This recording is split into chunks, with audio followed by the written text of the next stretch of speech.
Hey guys, in this video I will show you how to fix audio device not installed in Windows 11. Alright, so let's begin with the video. If you see this error message in your taskbar, there are several ways to resolve it. Let's start with the easiest fix first. Begin by opening the Start menu and searching for Troubleshoot Settings. Open it, then click on Other Troubleshooters. From there, locate Audio and then click Run.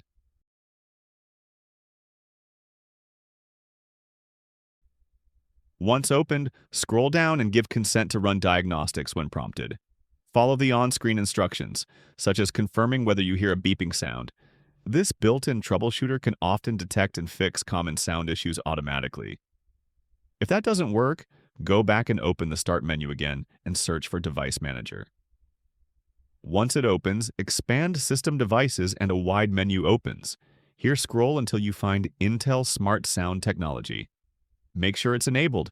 If you see a yellow warning icon, right-click on it and select Enable Device.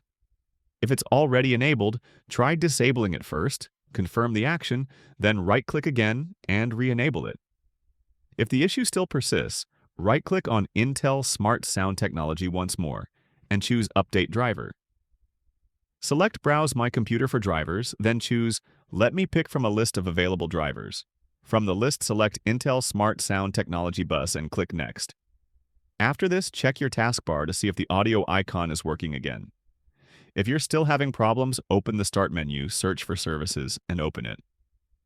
Scroll down to the bottom of screen until you find Windows Audio and double-click on it. Make sure the startup type is set to automatic and that the service status is running. Then click on Apply and OK. After that, right-click on Windows Audio and select Restart. Finally, go to Start menu again and open Setting.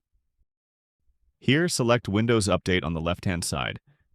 Now, click Check for Updates and make sure your system is fully up to date. Then go to Advanced Options, then open Optional Updates and install any available driver updates. Once everything is installed, restart your computer. After completing all these steps, the No Audio Device Installed issue should be fixed and your sound should be working normally again, and that's it. So that's basically how you can fix audio device not installed in Windows 11. So that's all for this video. See you in the next one. Thanks.